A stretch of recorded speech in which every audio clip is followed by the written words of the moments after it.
Our story begins in the middle of the universe, specifically in a place where there was a battle between aliens and humans. In the beginning, the aliens were able to penetrate the walls of some ships and entered and led a large number of humans who were in. We also know that second alien ships landed on planet Earth and landed a large number of aliens, completely destroying the planet, and the group of spaceships that were in this space is almost the only place where humans exist.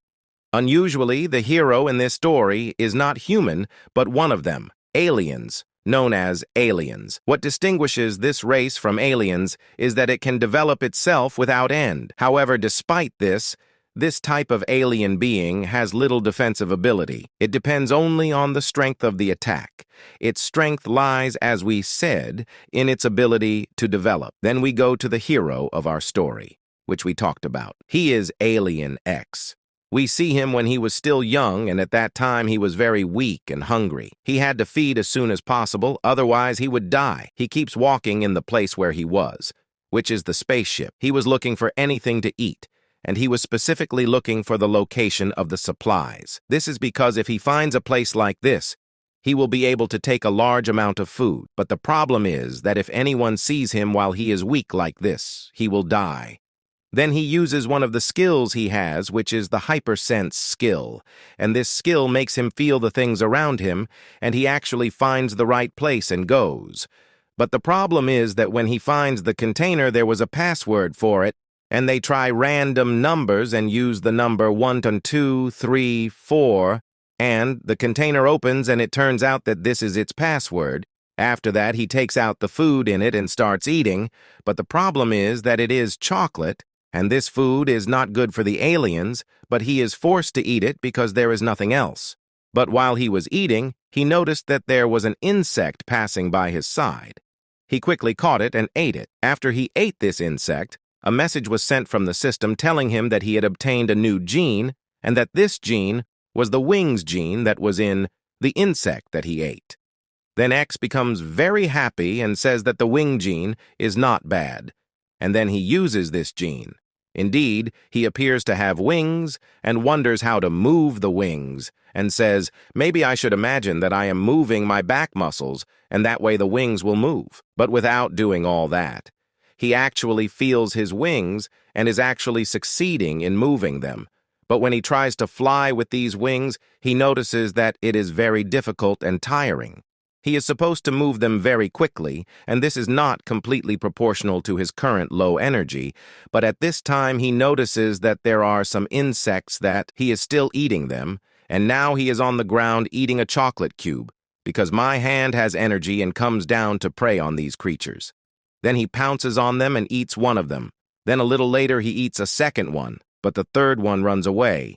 And then when he opens his statistics again, he notices that his body's strength increased when he ate these insects. And here he decides to go and look for more insects, because he won't benefit from the food he collects from the top of these containers. While he was walking, he used his wings to make long jumps, and since they are not ideal for flying, he then finds 2 more cockroaches that he already had, and he pounces on them and catches one of them. After that, he eats it. But he notices that the other one has escaped. Then X runs very quickly to catch it. But it was hiding between 2 containers and X didn't know how to get in. But then he inserts his long tail and catches the cockroach and eats it. After he eats it, he gets a new gene, which is the gene for physical strength, and this is because cockroaches possess this type of this gene. Then he begins to develop, and he gets this toughness. Then he notices that his body remains stronger than before. After that, he said that the humans on the ship are his enemies, and he must evolve as quickly as possible because he feels that there will be a close confrontation between him and humans. After that, he decides to go to a place called the storage room. This is because not many humans enter this place, and thus he will have a greater chance of survival as he develops. He enters through the ventilation holes because he goes to the place he wants. But the problem is that there is cold air coming in the opposite direction that is winding to him, but he keeps walking until he goes to the fan and turns it off. But the problem is that he failed to turn it off and he has no other chance. So he must pass through the fan, while it is running, and this is because it was his way to go to the second side of the fan. Then he waits for the appropriate moment, and he actually passes, but only his tail deceived in turning the fan. When he passes to the second side, he was very happy that he is still life. Then he decides to continue on his way, and in the meantime, he was walking and saw a spider, and he was going to hunt it. But he heard the voices of two humans talking. One of them was telling the second that the test for sample number 26 had failed, but the second was telling him that they must make this sample as soon as possible, and X didn't understand what this sample was, but he feels in danger from what they are doing. Then he hears one of them talking to the other about Mega Group. Here he understands what exactly they are talking about, and we then learn that Mega Group is a space company. This company owns a huge number of ships, in addition to the fact that these ships have tens of thousands of people, all of them extremist materialists, and the Mega Group are taking other humans and turning them into slaves working under their command. In addition, they are experimenting on them to turn them into monsters fighting aliens. And the experiments they are doing will benefit X very much, because these experiments depend heavily on a group of genes that if he was able to get, and he will be able to gain these genetic abilities. While he was thinking, he heard the voice of someone asking for help, and after that he continued to run around the place and look for the place of the voice. He notices that the one asking for help is an amoeba and that it is placed in a container filled with oxygen and connected to electricity, and he says that XND is definitely one of their experiments. After a while, he decides to press all the buttons there in order to destroy this experiment, and Ping after that actually disconnects the electricity from the amoeba, and then the amoeba thanks him, and then he decides that he will leave it and walk, and this is because he heard the sound of human feet, and then two people enter in the place. This person was talking to the leader of the laboratory, telling her that they needed some time, but she told him that they needed some successful experiments so that they could hand them over to the company as quickly as possible. And if this matter didn't happen as quickly as possible, he would be one of those who would be experimented on. Then she goes to the neighborhood in which the amoeba was, telling him that this experiment is the most important experiment they can do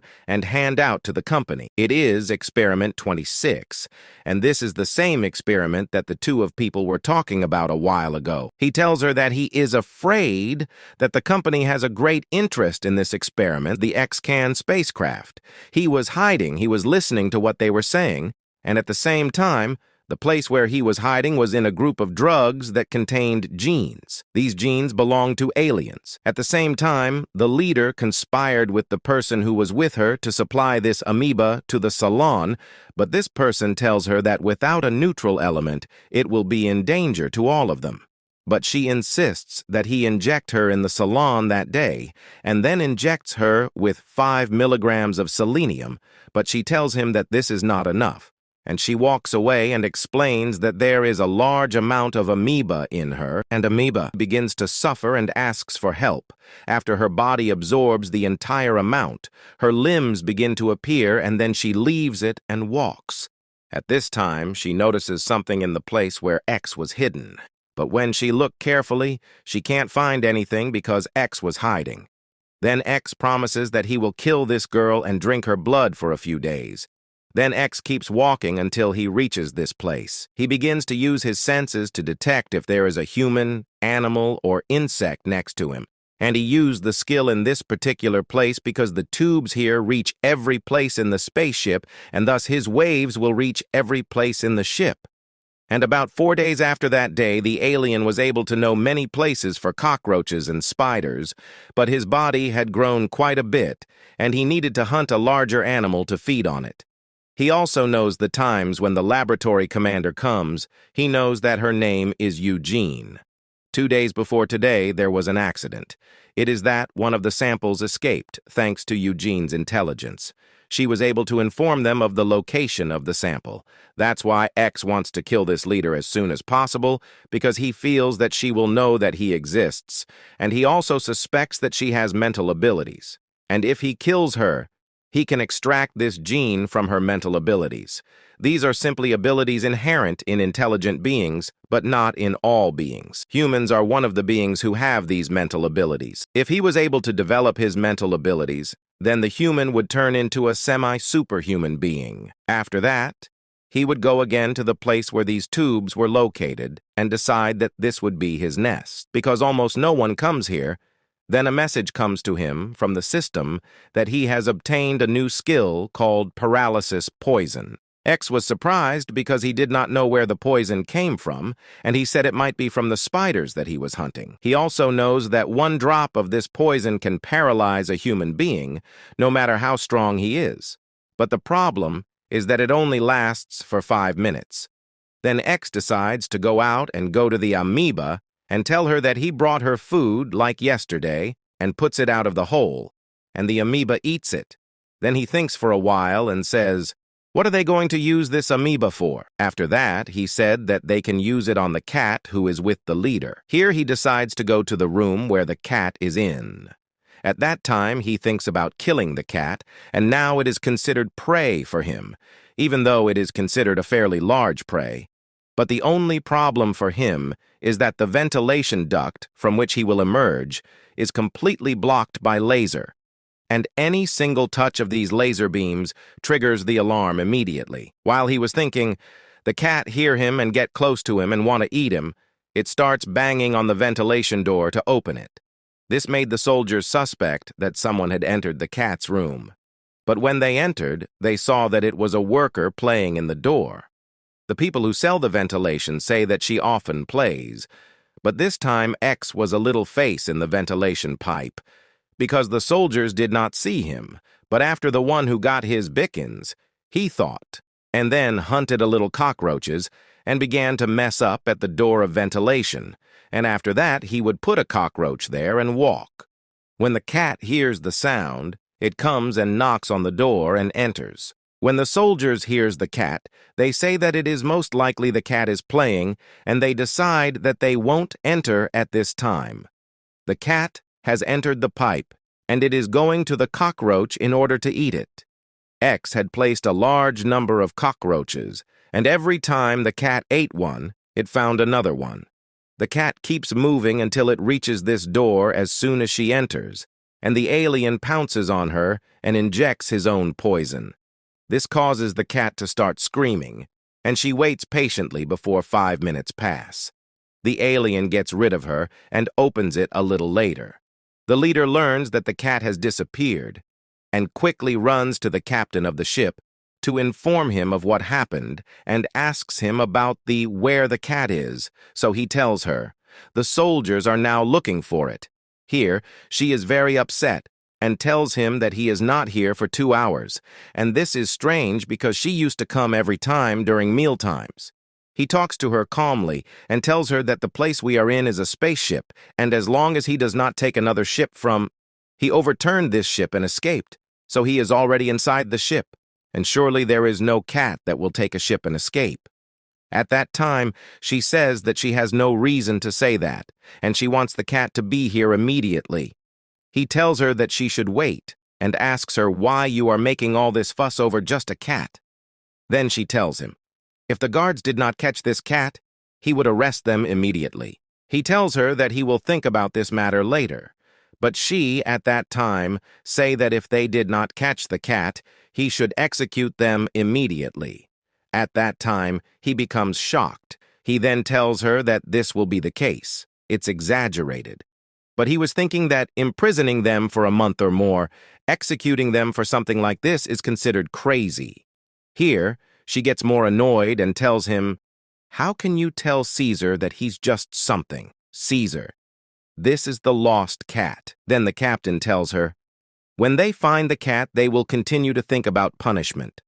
At the same time, we see the soldiers, who were looking for the cat, and they saw that what they were doing was a farce. At the same time, she was still upset and wanted the captain of the ship to execute them. He told her that they would continue to see this matter when the search team found the cat. Here she is, telling him that he doesn't deal with the forces firmly, and this is what harms their interests, and that he is also not up to this responsibility. She is telling him that she will walk away and come back to him after 2 hours, and if he does not meet the cat at that time, he must execute these soldiers, and then she leaves him and walks, and he becomes very upset. From her actions, he was asking why she was doing all this for a mere cat at that time. The alien was standing and looking at him. It was then that he gained a new advantage, which is the advantage of the barbaric instinct. The problem is that he did not understand at all what exactly this barbaric instinct was doing, and he knew at that time that this gene linked the genes. The second part of it also makes him able to use it skillfully, but all of this has conditions. A little later, a message is sent to him from the system telling him that he can combine the barbarian instinct skill with the hypersenses trait, and he agrees and deploys a new one called the predator instincts trait. This skill makes him sense imminent threats, provided that he has sufficient information about the place he is in at the time. The alien begins to use it and then emits its own waves, but at that time he does not feel anything. He feels that his skill was the usual one, so he says that it usually only deploys when there is danger. It is better that he inspect it later. While he is walking, he senses something somewhere. He goes and sees the captain, and she is very upset because of her cat, and even more upset because the ship's captain won't execute the guards. And then the alien knows that this woman appreciates the things she owns only. The alien just says that this is exactly what he wanted, because now the rest of the guards hate her because she can get rid of them at any time, except that he already noticed that some of them hated her from the beginning, but now she wants to get rid of some of them because she wants just a cat. So if anything bad happens to her, they can leave her, and no one will try to protect her like before, except that she also no longer trusts the soldiers at all. As for her, the guards' hopes were the biggest reason for the cat's disappearance, because at that time, Eugene was angry. She took out her anger on the animals from which the genes were being extracted, and they all began to become electrified. Then, she would smell on the amoeba.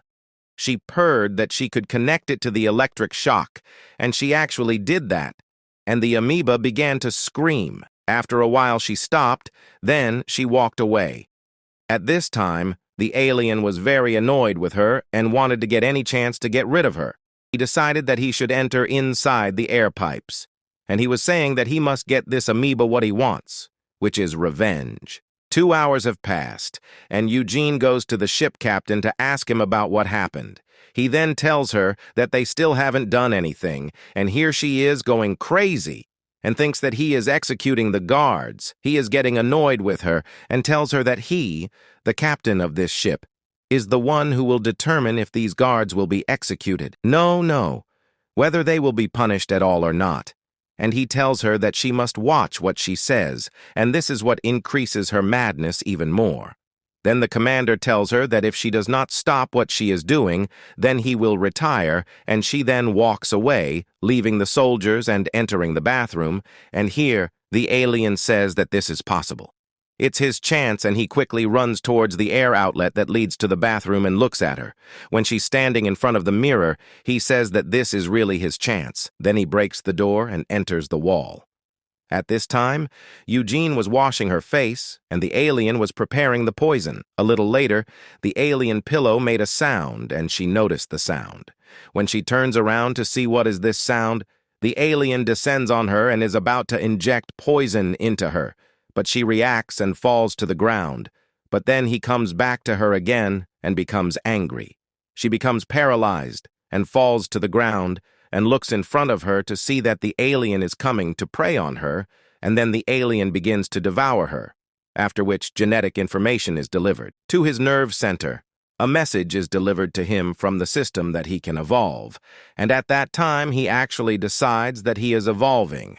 But at this moment, one of the guards arrives, opens the door, and sees the alien and the leader killed. Then the guard shot him and killed X, but this was not what was actually happening. It was an expectation from his brain to what will happen, because there is someone coming here. He says that this is definitely a skill of the predator's instincts. After that, he quickly climbs the wall and stands on the wall again. When the guard enters and looks at the commander's corpse, he panics and wonders, who did that? At this moment, the alien pounces on him and strikes him in the brain, and he kills him.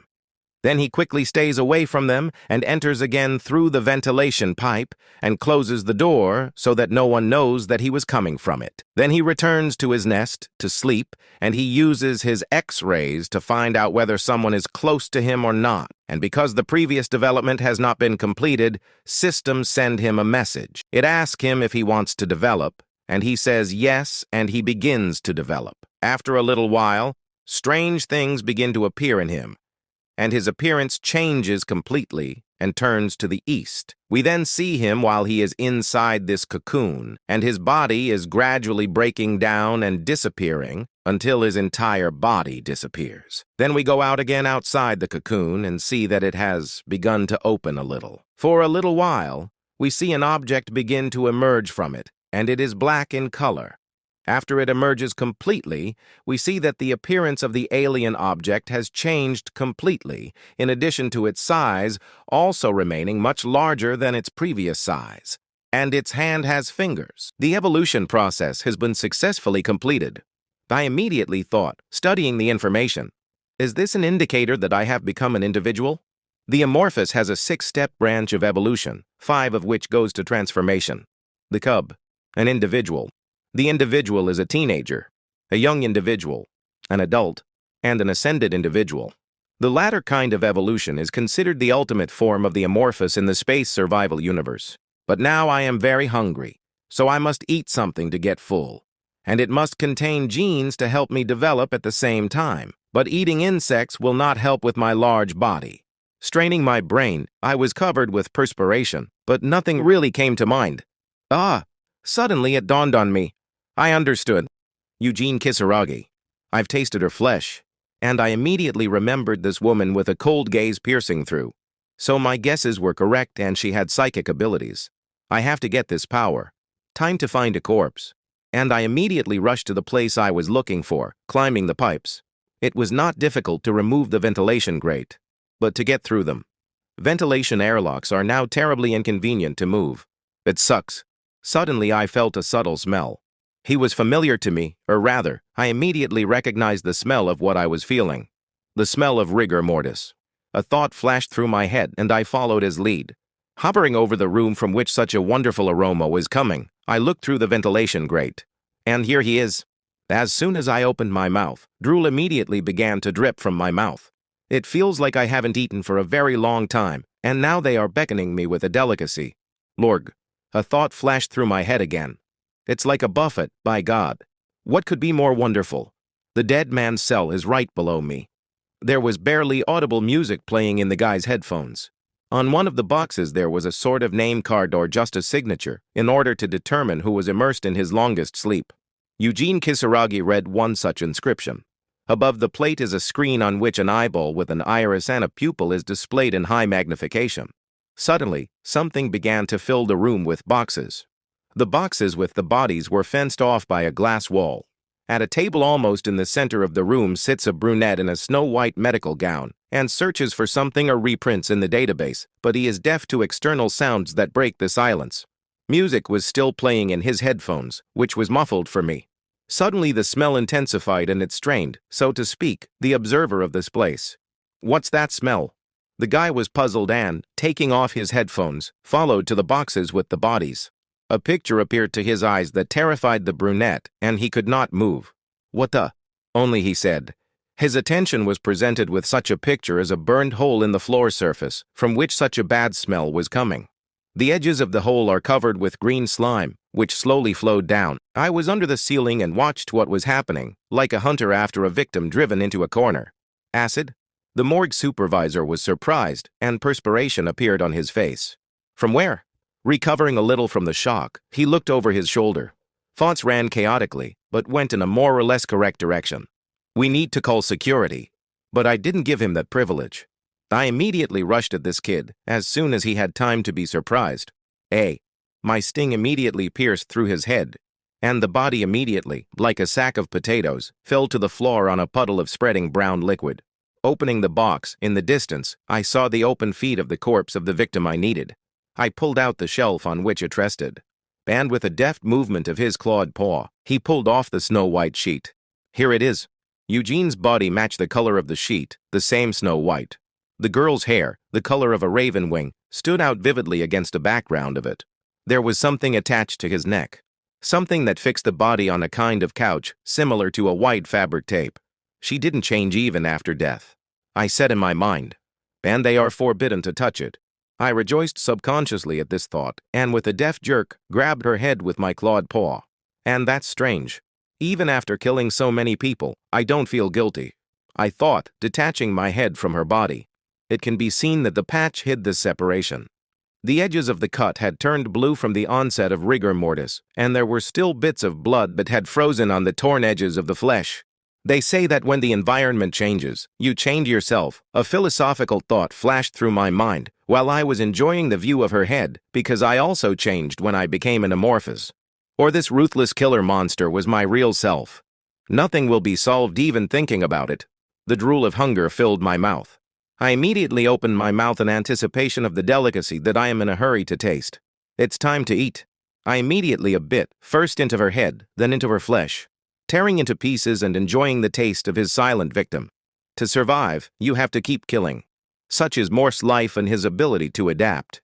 After death, it will rot and become a breeding ground for nature. So if she's going to be my nutrient, is that nature's providence? Suddenly I got something on the tooth. Something hard and metallic, but it definitely wasn't blood. I opened my mouth in disbelief. A small round device lay on my tongue and was highlighted in blue. Is it from the heart? I took this metal roundel in my left chalk paw and decided to examine it. I don't understand what this thing is for. Maybe she had heart problems. I was immediately puzzled, squeezing hard and thereby breaking the device into small pieces. I was immediately startled by the system window that suddenly appeared. As expected, Eugene Kisaragi had psychedelic powers. On the blue screen, the text read, Predator effect activated. Extrasensory perception. Successful acquisition of genetic data. Abduction of extrasensory perception among the biological properties of man. Apply extrasensory perception? And the answer options are yes and no. What is it? I was puzzled when I received new information. Amorphous can use psychedelic power without supernatural abilities. I was thinking, reading the text of the system window and scratching my neck. And it's nothing to me. I will not think negatively.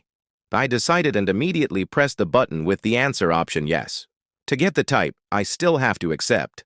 Suddenly, from the elongated layer of my head, many tentacles of medium length and thickness of a burgundy shade burst out. So this is what the amorphous looks like, I thought, feeling my new acquisition with small paws of the first pair of limbs. Interesting. The predator's sense is always activated suddenly. I reasoned, starting on the second, but fresh corpse. Fortunately, it can be useful in combination with other skills. I finished with Kisaragi. I took the man's corpse by the hand and put his palm surface to one of the digital screens on the boxes, but you can still have a snack and security. The guards have some very delicate taste. Maybe because they have a lot of muscles, it feels like I'm chewing hopchin. I reasoned, savoring my victims. But I was distracted by a premonition of danger. I immediately distracted myself from eating and turned in the direction from where I felt bad. Changing of the guard. It came to my mind. There aren't many people on the ship in reinforced protective gear. They passed their suit to another, I thought. It was as if I immediately saw them in front of me. So that's what the new ability is. One helps equip the other. The third stands with a gun at the ready and watches. Well, or just waiting for them. Will they change the doctor too? I was immediately puzzled. When the replacement comes, he will certainly notice it. I immediately looked at the corpse of the doctor leaning against a wall in a sitting position. Because this is the space age. Of course, they will think that the monster is also here, and I imagined a lot of people dumbfounded by fright and harsh reality. I'm not strong enough yet to start an all-consuming war with the members of the ship. I was puzzled over the upcoming. Furthermore, I need something that can stall for time until I get strong. It suddenly dawned on me, changing the course of my thoughts on the situation. Well, it was in the morgue. I thought, squinting at the hole in the floor from which a fetid aroma still emanated. Preservatives and chemicals for the treatment of the corpse. An idea occurred to me. Suddenly, a tempting idea came to my mind. Intimidate the ship's crew when they are going through a crisis. Megacorporation does not have an official capital, but there is a place that can be called the center. And this place is Earth.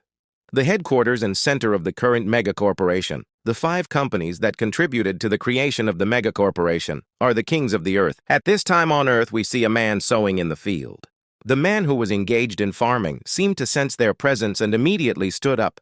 I've been waiting a long time. He spoke to them. The brunette in the suit was wearing sunglasses. The gray-haired one had a mustache and beard, as well as glasses for vision on the bridge of his nose. The brunette looked like someone's bodyguard. The man with gray hair looked more like a butler. Come here. A shaven-haired brunette moved forward. A gray-haired man just nodded after him. What happened? A man with a hoe in his hand asked. About Miss. The shaved brunette started. Miss Kisaragi. The gray-haired man immediately began to sweat in anticipation of the outcome of this conversation. Ah, the third daughter. The disheveled brunette exclaimed. So what happened? He smiled radiantly, not even anticipating any trouble. Her signal apparatus was destroyed. A shaved brunette minted it. This can't be happening. I didn't force Kisaragi to do anything burdensome. The last signal came from C08. The brunette in sunglasses continued. As it turned out, this is the territory of space dogs.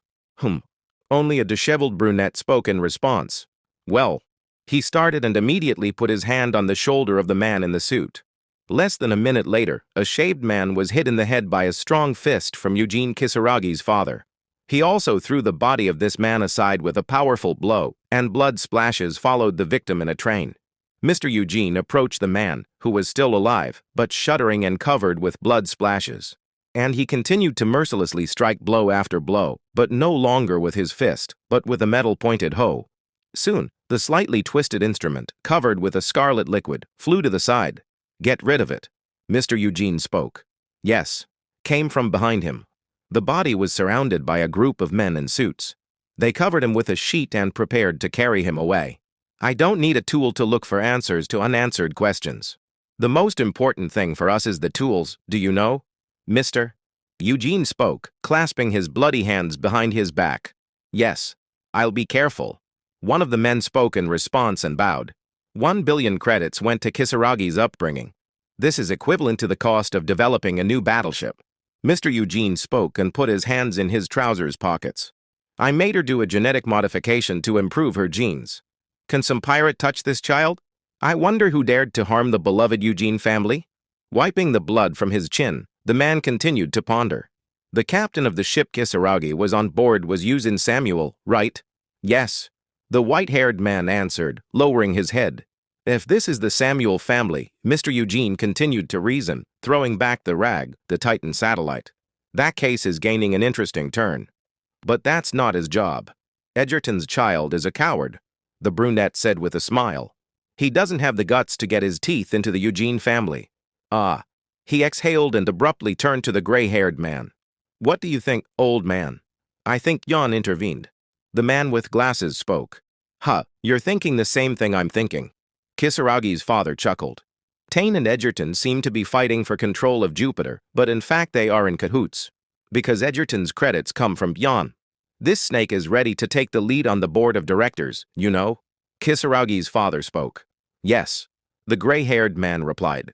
Chamberlain, the owner of Dian, holds the position of CEO. In other words, he holds the throne of the owner. Yes. Mr. Eugene agreed.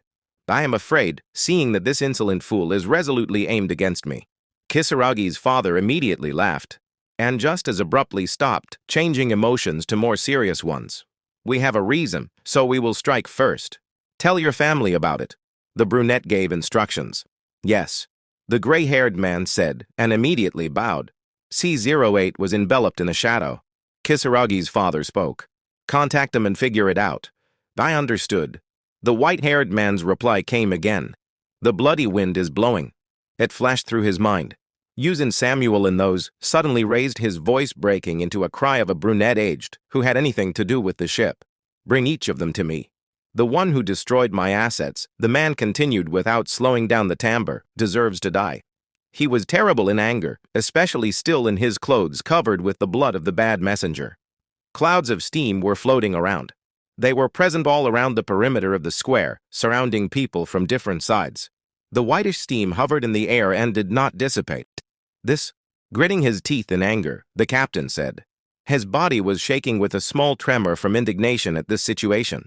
He could barely contain his indignation, so as not to explode like a barrel of dynamite. But there is a limit to everything. What the hell is this?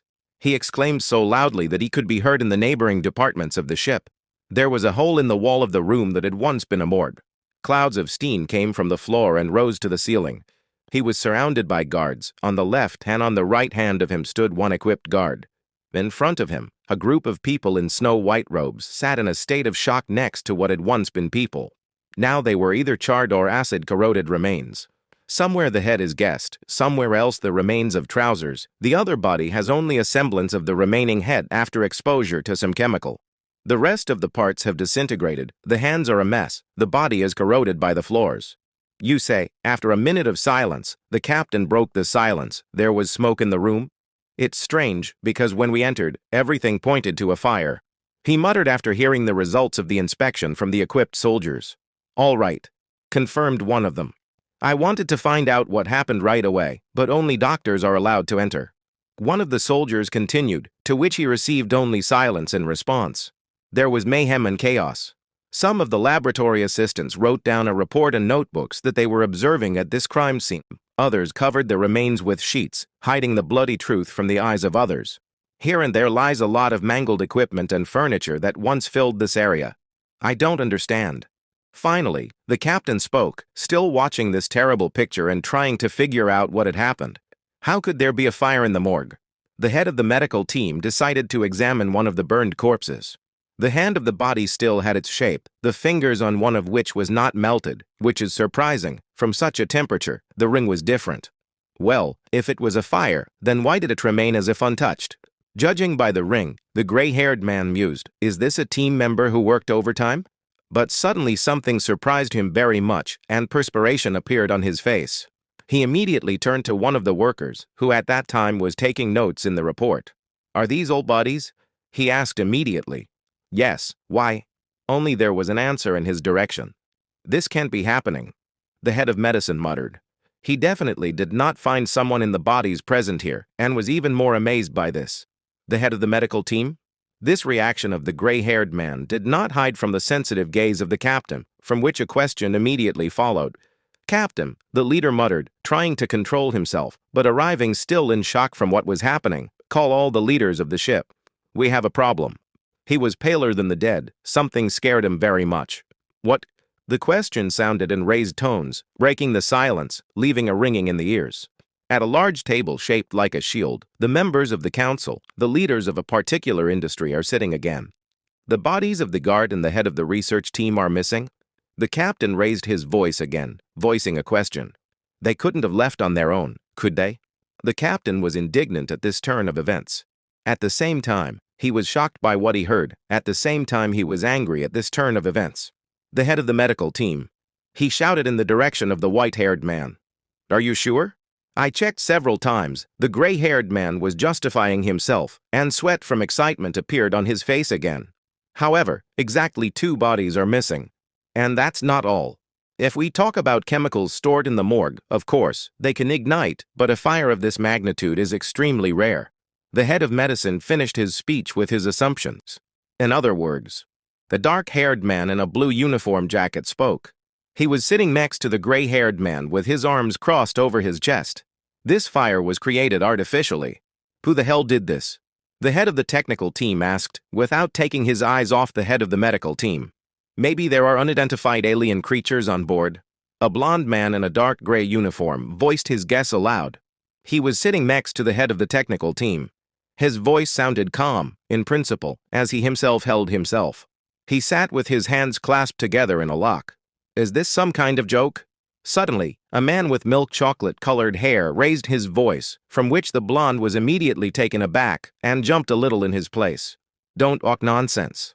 What are you? A blond man in a dark gray uniform answered sharply, sitting normally in a chair, the head of the logistics department. He squinted at the man sitting next to him, who also scared him. A stout man in the same uniform, with a shock of hair the color of milk chocolate, stubble on his chin. I just assumed, why are you so nervous? In response, there was only a soft cough. The more serious problem in the current situation is that the body of the head of the research group has disappeared. The head of the medical team interrupted them. Haven't we decided to contact the pirates? The captain spoke up, reminding his staff of his presence. We need to find the body at any cost. Is that clear to you? He gave his order immediately, standing up and leaning on the surface of the table. Find the culprit first. The blond man began, raising his hand as if in school for an answer. Damn. The captain could not stand it, raising his voice even stronger, from which the blond-haired man was immediately taken aback and began to lower his hand, covered with perspiration. It's not just about me. The captain was yelling, staring at his department commanders-in-chief. If you are afraid of revenge from noble capital representatives, then start cooperating already. After that, a deathly silence followed, only breathing and the tolerable hum of technology could be heard. Head of the Crisis Management Department, have you contacted the pirates yet? The captain continued more calmly, turning to a dark-haired man in a blue uniform with a scar on his lips. Yes, the answer immediately followed without delay. Right after our meeting. Damn. The captain cursed, clutching his head. Don't tell them anything. Tell them we'll just give them the body. Will everything be all right? The head of the Crisis Management Department immediately asked. This is your idea, was the captain's reply. If we don't find a way out, then there will be another problem. Just find the body before you meet them. Suddenly, the captain's hand fell sharply on the shoulder of one of the leaders and squeezed him tighter. Head of the security department, is it clear to you? You have to catch the culprit. The captain sounded his message threateningly seriously. A blond man in a dark gray uniform was even taken aback by what had happened and turned slightly over his shoulder, covered with perspiration. We are doing our best. He mumbled in response, feeling the strong grip of the ship's captain on his shoulder. You're not trying hard enough. Only the answer followed. You can interrogate all the crew members, find the culprit. The captain said loudly, without slowing down his pressure and hovering over the head of the security department. I will give you the appropriate authority. Ahem. We will definitely find the body, said one of them while I was watching this picture through the mesh of the ventilation hatch. I believe. The captain replied. What an interesting picture, after all. The plan worked. A thought immediately flashed through my mind, and I smiled contentedly, baring my sharp teeth. How easy is it to hide your identity and intimidate your enemies? Set a fire. Who would have thought that an alien creature could set a fire in a morgue?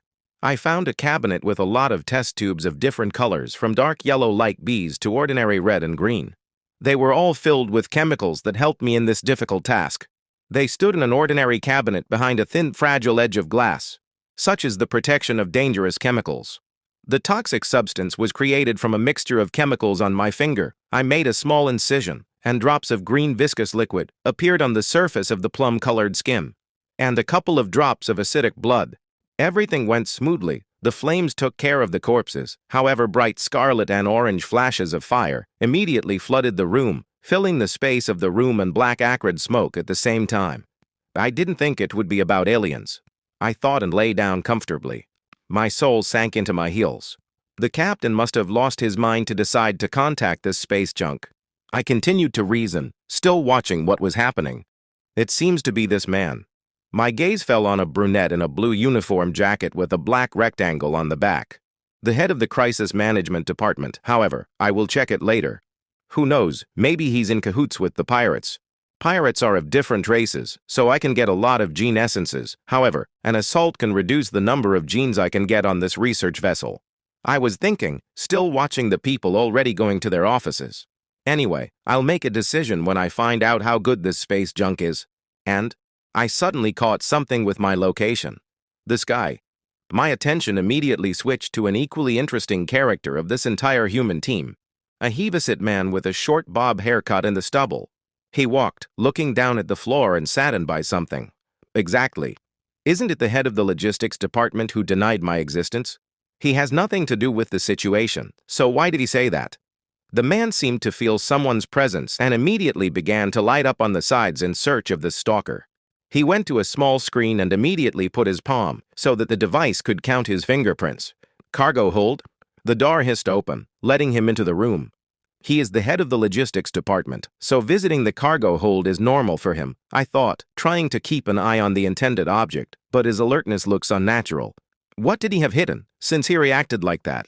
I approached the hatch grating, the branch of which opened into the cargo compartment, so that it would be more convenient to watch my pig. Wait a second, what is this container? I noticed the location of a large container whose doors were blocked by steel bars attached to the frame.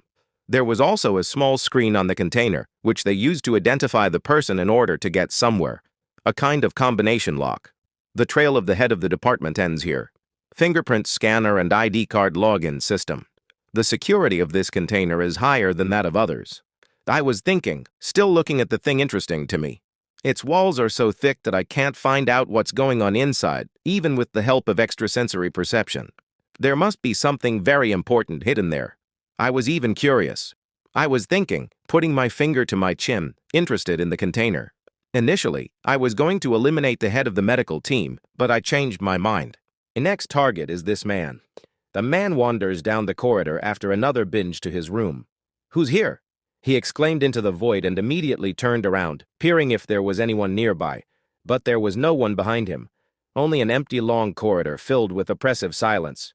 He stood still for a while, listening to all the sounds that could suddenly be heard, but the silence was broken only by his rapid breathing due to increased excitement. Damn. Well, since the fuck was used before, then why not? He just muttered to himself, trying to calm down a little at this moment. It sucks. He cursed again, and his body increased sweating from excitement. Suddenly, he felt some strange smell suddenly surrounding him in this space, and immediately tensed up. It seemed to make him dizzy, and in principle it could not help but strain him. That was all quiet without any hints of something, and then suddenly there's a strange annoying smell. Suddenly, out of the corner of his eye, he noticed that something had penetrated the ventilation. It has a long tail and powerful hind legs, similar to the paws of some animal. But what is strange, the skin is purple. He was immediately seriously frightened by this. What? It flashed through his mind immediately, but he was silent, as if his tongue was numb from the shock he was experiencing. What the hell? He exclaimed mentally and immediately rushed towards his room with all his might, without looking back, and not even trying to write off alcohol glitches. The main thing is not to check whether the head is joking with him, or everything is actually happening in reality. Damn. Mentally he cursed, still without slowing down. Tears immediately came out of her eyes. He couldn't calm them down. He really needed to get to the room as soon as possible and close the door behind him. Open up faster.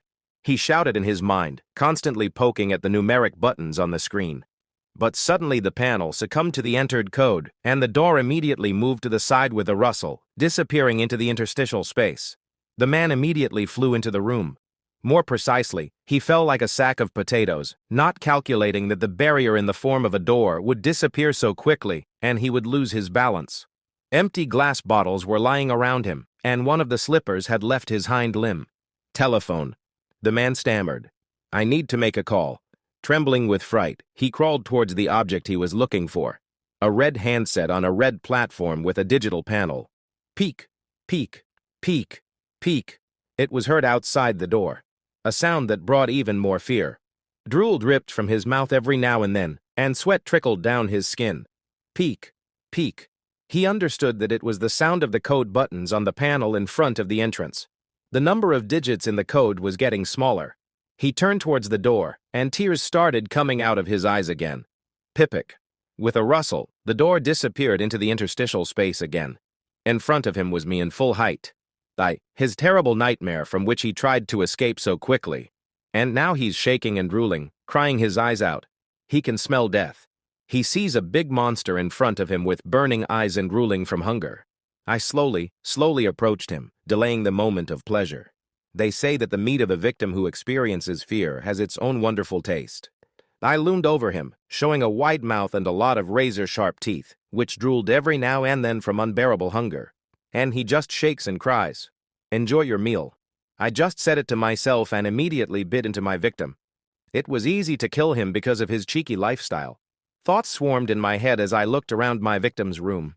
A bunch of empty bottles, a pack of cigarettes, some books, sheets, scattered things. And a word junk.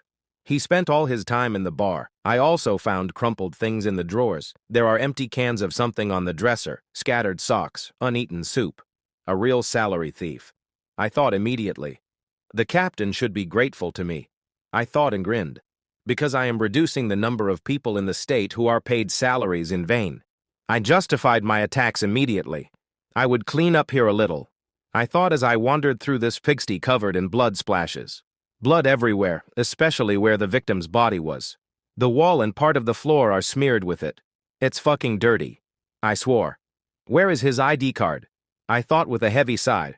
Wherever I have not looked for her among this junk, but she was not even close, which is not very pleasing.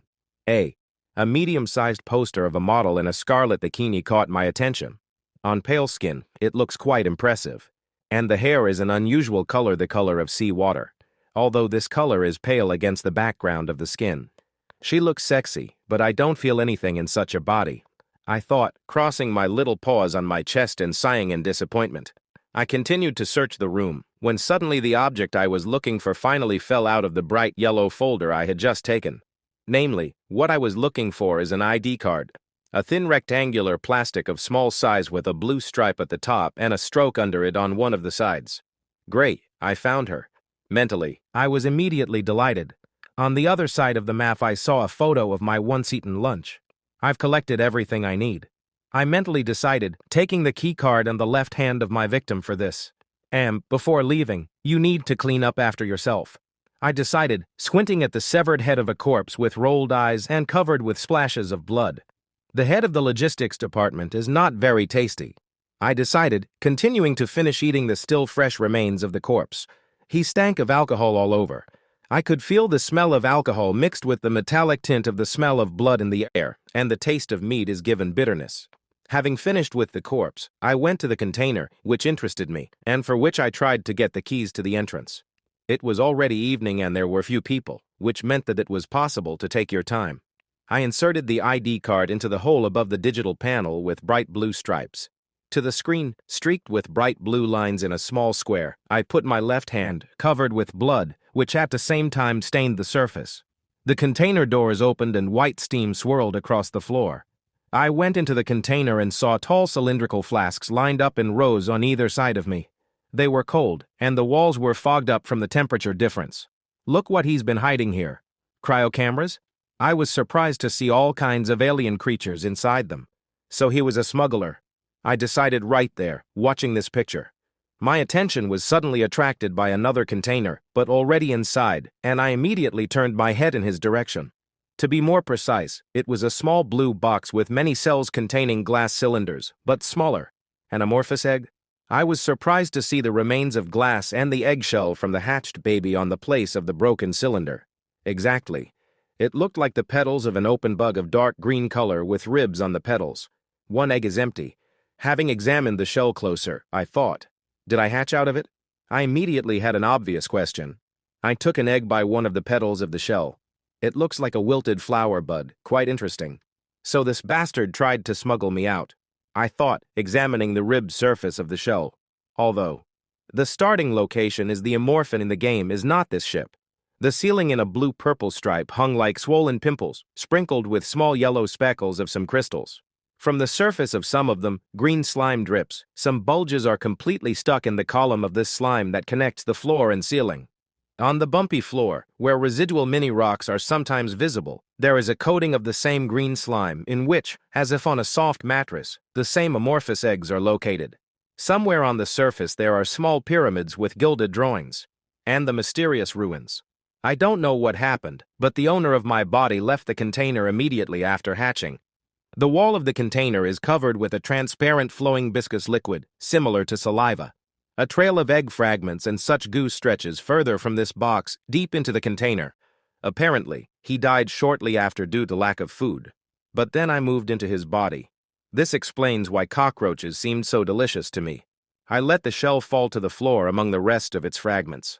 The body must have moved instinctively, striving to survive. Oh, I'm getting nervous. I knelt before the shell and put the palms of my little paws together, pretending to worship. Mail his memory.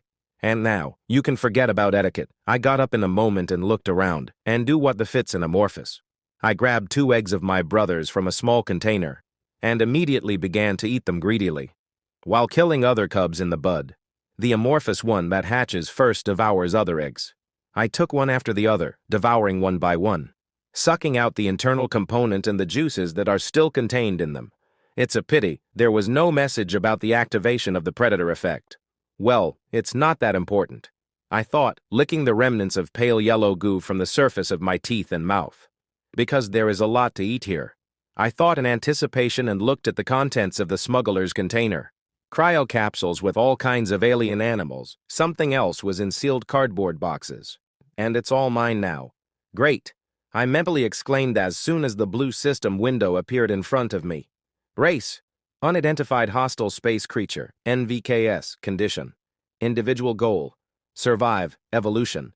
Successful 1, Feature. Predator's Sense, Combined, Wings, Kite and Shell, Vitality, Venom Glands, Combined, Enhanced Exoskeleton, Acidic Blood, Psychic Organ, Strong Legs, the ability to imitate sounds. Type: Not defined. Currently, 2 types are characteristic of you. Strong Body, 8 out of 10, Strong Psyche, 2 out of 3, the information on the system screen read. There are only 2 points left to get the strong body type. I decided after studying the information given to me. To be honest, I was disappointed when I finished the kisaragi. I was thinking as I left the container I had cleaned. Instead of the psychic ability, I got some kind of useless psychic organ. But the head of the logistics department gave me such a generous gift. I jumped from container to container, hurrying towards the exit. Strong characteristics that can only be obtained by the middle of the game. Characteristics that will allow me to eliminate crew members more efficiently. When I reached the coveted grate of the ventilation hatch, I immediately climbed into it and began to move forward slowly but surely. Thanks to them, I will be able to act more actively. A meeting with space dogs is also not far off. I was still thinking about the further plans that await me. I don't know how dangerous they are, so I have to get stronger before I meet them. Wait for me. Even if you scream, no one will hear you in the boundless space anyway. The pitiful cries of the crew of this research vessel will be buried in the black abyss. The runway of the research vessel megacorporation. A lot of high elongated hatches through which the boundless space is visible. Planes of new turns of technologies for space. Large cars similar in shape to submarines, but on tracks. Hey Scott. A man with wheat-colored hair disheveled in different directions, a thick beard and mustache of the same color called out. Yeah, I'm almost done. The younger man answered, but with styled hair that was touched with gray. He was twisting something inside the new space technology. Is there much more to do? A man with a towel on his shoulders asked, not taking his attention off the approaching Scott. That's enough, he said in response. We have to tinker with it overtime. Ha, fucked up. One of them cursed. I still can't figure it out. Scott said. What exactly? The man with the beard asked. This is a maintenance order. Scott said. Space canteen. High ceilings, which are not possible to reach. Hatches in the walls through which you can see the cosmic night and billions of stars or nearby planets. The tables are wide, but also not too long, with the ends going down to the bottom and attached to the floor of the ship. Each table has rotating seats in a black shade with a light blue stripe on the backs. At each table, bent over their tray, the workers took food. Even if there is a fight, Scott persisted, tapping his spoon on the edge of the food tray. Why reassemble the planes? Hey, Scott. The man with the beard couldn't stand it. Do you really want to talk about work while eating? A towel is still slung over his shoulders, and a piece of green jelly-like food for astronauts is stuck on his fork. What's wrong with that? The partner was surprised. Fincher, think about it. I've been hearing, Scott continued, dropping the tone of his voice to a quieter one, as if he's plotting that we're getting ready to hunt a metal gremlin. If we meet a metal gremlin, then there won't be a wet spot left of us. His partner exclaimed in response. That's not all. Scott wouldn't let up. They say that this gremlin is already on board. What? Fincher was taken aback when he heard this news. You can smell a strange smell, Scott retorted, hinting at the strange clouds of green haze that hovered in the air every now and then. What is in the air? It's the smell of a metal gremlin, he assured me. On top of everything else, a friend from the catering said that people had started disappearing since last week. Ha, what nonsense. Fincher only snorted in response and continued to devour the food given to him. I've heard something similar, too. Suddenly, a man in round lens glasses sitting next to Fincher exclaimed. In addition, the head of the logistics department has disappeared somewhere. In this regard, the cargo bay manager was appointed acting head. Their neighbor blurted out the information right there. Really? Fincher was immediately taken aback by what he heard. You see, Fincher. Scott immediately exclaimed, glad that his words were confirmed. I'm right. Good. The man spoke after listening to 2 points of view, or rather the flow of information. Let's say people started disappearing. Then why are the bosses inactive? I heard their neighbor at the table immediately began that they were hiding it to avoid unrest. The metal gremlin is to blame for everything. Scott exclaimed immediately. I do not think so. He said as Fincher snapped and immediately got up from the table. What do these losses have to do with the maintenance of fighters? Fincher could not understand in any way and, taking his under his nose, wanted to leave already. I don't know, said the guy with glasses. I've only heard of disappearances. Scott started. Are they trying to work with discipline in this way? He decided to assume and immediately caught the displeased look of his partner, even with a hint of threat. Well, maybe you're right. Fincher threw back and walked away from them, and Scott just scratched his head. The runway of the research vessel. The light is extinguished, and only under the sight of one of the fighters it burns and someone's legs stick out. Fincher came closer and saw his partner fixing something there. Scott. He turned to him immediately. I want something to eat. Do you want something? No. Without distracting from the case, the partner replied, still continuing to twist the bolts.